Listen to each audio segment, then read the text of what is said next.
সম্মানিত ভাইরা, এই যে আমরা পড়ি রব্বানা লাকাল হামদ, আমরা কোন সময় পড়ি সামিআল্লাহু লিমান, তারপরে কি বলি? এই দোয়াটা পড়ি।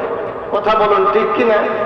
সম্মানিত ভাইরা, এই দোয়াটার কত ফজিলত হানাফি যারা আছি আমরা, আমাদের জবান থেকে আসতে পড়তে হবে। আর যারা অন্য মাযহাবে আছে তারা কিন্তু বলে জোরে পড়ে। কথা বলেন ঠিক কিনা? দুই প্রকারই পড়া ভাইরাস। এটা নিয়ে আমরা মতবাক্য না করি। আমি যে কথাটা বুঝাচ্ছি সেটা হলো, এই দোয়াটা বিশ্বনবীর এক সাহাবা নামাজের ভিতরে অতিরিক্ত ভাবে তেলাওয়াত করেছেন। আল্লাহু আকবার জোরে বলেন, আরেকটু জোরে বলেন। নামাজ শেষে আল্লাহর পয়গম্বর বলল সকলেই বসবেন। সুবহানাল্লাহ জোরে বলেন। এমন একটা মানুষের জবান দিয়ে বলছে সবাই দেরি করবেন, যাওয়ার কি কোনো সুযোগ আছে? দেখি আমি বললাম ভাই আখিরি দোয়া করা পর্যন্ত সবাই বসে থাকে, যার যার মনের ইচ্ছা চলে যাচ্ছে, আবার এসে বসতেছে। আল্লাহর পয়গম্বরের সাহাবা একরামরা নবীর জীবন দিয়ে, দুনিয়াতে জীবন দিয়ে হলে নবীর কথাগুলো মেনে চলেছে। আল্লাহু আকবার জোরে বলে। সব সাহাবা বসে পড়বে। আমার ভাই, নামাজ বিশ্ব নবী ডাক দে বলল সাহাবায়ে কেরামরা রে, ও সাহাবারা, ও আমার সাহাবা, নামাজের ভেতরে অতিরিক্ত দোয়াটাকে পড়ল।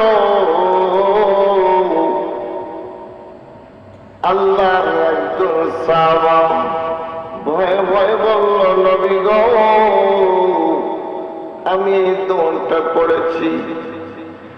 প্রিয় ভাইরা,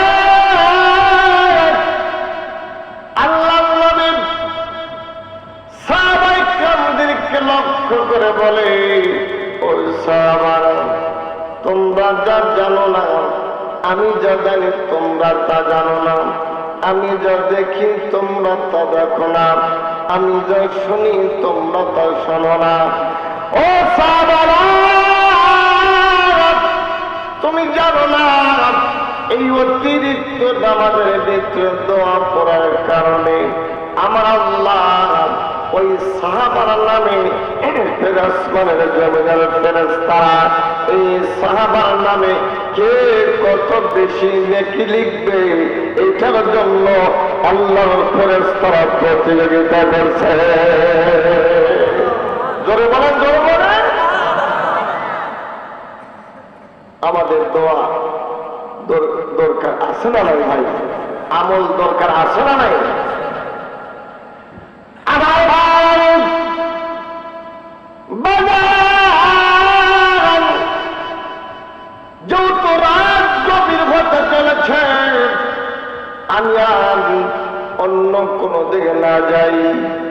আল্লাহ পাক রব্বুল আলামিন কোরআন কারীমের ভিতরে বলছেন, যালিকাল কিতাবু লা রাইবা ফীহি হুদাল লিল মুত্তাকিন।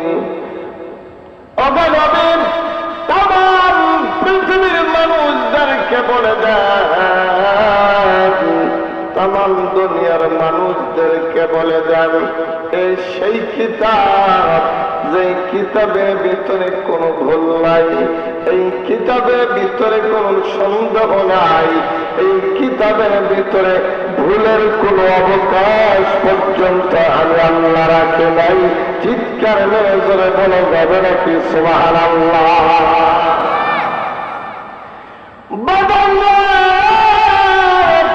শুধু তাই নয়, আল্লাহ পাক রব্বুল আলামিন কোরআন কারীমের ভিতরে আল্লাহ পাক বলে দিলেন, নবী গো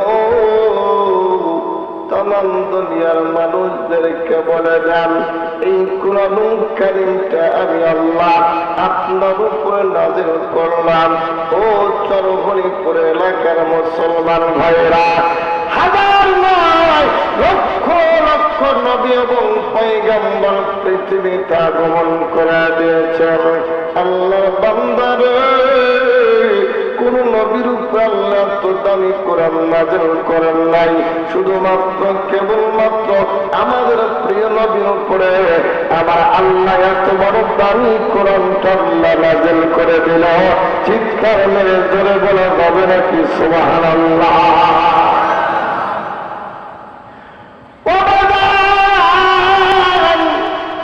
এই কোরআনুল কারীম কত ওজন, কত ভারী, কত ওজন, কত ওয়েট।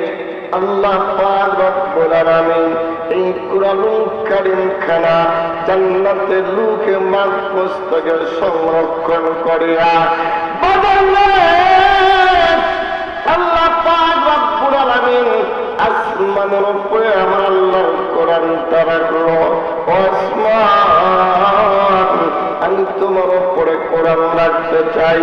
আসমান দেখে বলল, ও মালিক, এত বড় মর্যাদার কিতাব, এত ভারী কিতাব, এত ওয়েটের কিতাব, এত ওজনের কিতাব আমি আসমান বহন করতে পারবো না। চিৎকার মেরে জোরে বলা যাবে নাকি আল্লাহু আকবার? আমি কি বুঝাইতে পারবো এই কোরআনটা কি?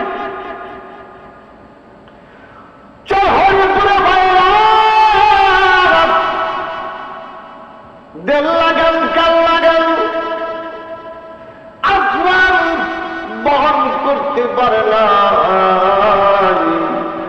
জমিন কাল্লা পাক রব্বুল আলামিন ডাকতে বলল, জমিন রে, আমি তোমার উপরে এই কোরআনটা রাখতে চাই, তুমি কে বলো? জমিন ডাকতে বলল, আল্লাহ, এত বড় ওজনের কিতাব আমি বহন করতে পারবো না। ও বাবা, পাহাড় আল্লাহ পাক রব্বুল আলামিন রাখতে চেয়েছিল, পাহাড় পারে নাই।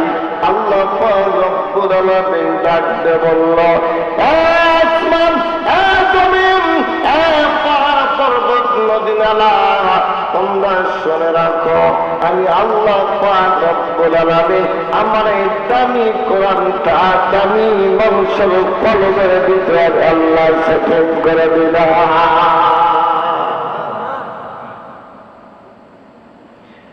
আমার ভাইরা, টাকা দেখেন না গেল, আপনার বয়সের চাইতে আমাদের বয়সের চাইতে অনেক ছোট হবে। আজকে তিনটা সন্তান আপনাদের গ্রামের ভিতরে খানা খাইয়া চলে ফিরে আপনাদের জায়গায় বসবাস করে ঘুমায়া আমার আল্লাহ তাকে কোরআন তাদের কলমে নিয়ে যাচ্ছে।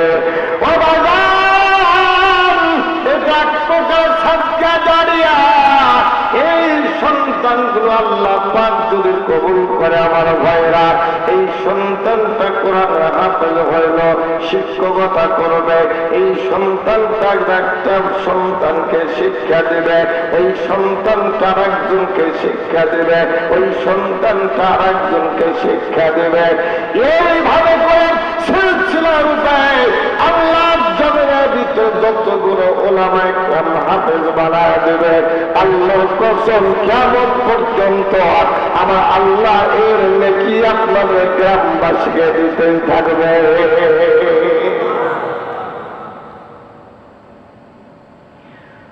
ভাইরা, আল্লাহ পাক রব্বুল আলামিন এই 3.5 হাত বডিটার ভিতরে আল্লাহ কত সুন্দর করে কোরআন সেটিং করে দিল। আপনি এখনই আমার অসুস্থতা হয়ে গেল, আমি সিনা হসপিটালে যাওয়া বিদেশি বড় বড় আল্লাহর জমিনের ভেতরে মেশিন দিয়া আপনি ইসিজি করবেন, সুন্দর করে পরীক্ষা করবেন এই কোরআন কোথায় আছে পৃথিবীর কেউ বলতে পারবে না। চিৎকার মেরে জোরে বলা যাবে নাকি আল্লাহু আকবার? ভাইরা আমার, এই দুনিয়ার ভিতরে সব চাইতে বড় মুজিজা আল্লাহর কোরআন। আল্লাহু আকবার বলেন। লক্ষ লক্ষ নবী এবং পয়গম্বর পৃথিবীতে আগমন করেছেন, কোন নবীর উপরে আল্লাহ কোরআন দেন নাই। আল্লাহ পাক রব্বুল আলামিন দামি, আমাদের নবী দামি। আমাদের নবীর উপরে যে উম্মত আমরা এসেছি আমরাও দামি। জোরে বলেন সুবহানাল্লাহ। খেয়াল করেন কিতাবের ভিতরে কত দামি। আমরা আল্লাহর জান্নাতে কদম না দেওয়া পর্যন্ত, আমরা জান্নাতে না যাওয়া পর্যন্ত পৃথিবীর কোন নবীর উম্মত আল্লাহর জান্নাতে যাইতে পারবে না।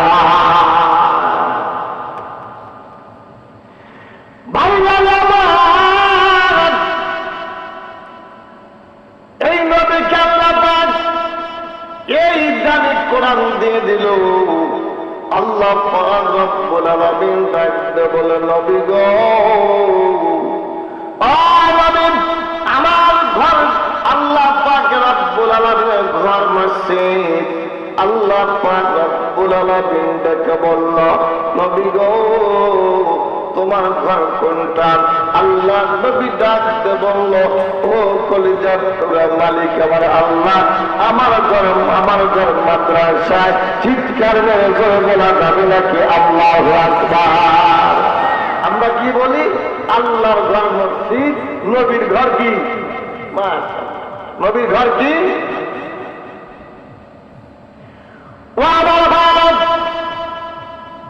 যে গ্রামে হাফিজিয়া মাদ্রাসা অবস্থিত হয়, শুনে খুশি হবেন, ওই গ্রামের কবরে যদি কবরে আযাব হয়ে থাকে রে আল্লাহর বান্দা, ওই মাদ্রাসার সন্তান তলাবাদের কারণে আমার আল্লাহ কবরে আযাবকে আমার আল্লাহ মাফ করে দেয়। কেন মাফ করে ভাব? এই যে শীতের দিনে কত বিদেশি জাজিন কম্বল মরে দিয়া ডবল কম্বল দিয়া ঘুমায় থাকেন, ফজরের নামাজ কই দিয়ে চলে যায়, আল্লাহ জমিনের টের পাওয়া যায় না। এই মাদ্রাসার কলিজার টুকরার সন্তানরা আল্লাহর জমিনের ভেতরে রাত 3টা যখন বাজে, রাত 4টা যখন বাজে, আল্লাহর জমিনের ভেতরে উস্তাদরা বলে, বাবা ওঠো, আমার সন্তানগুলো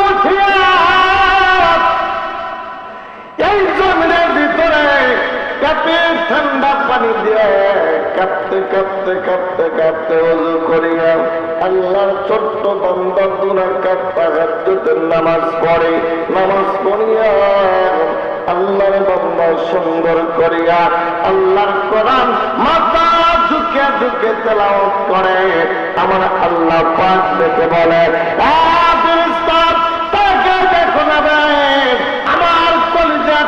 ছোট্ট মাসুম বাচ্চারা আল্লাহর জমিনে কোরআন তেলাওয়াত করে।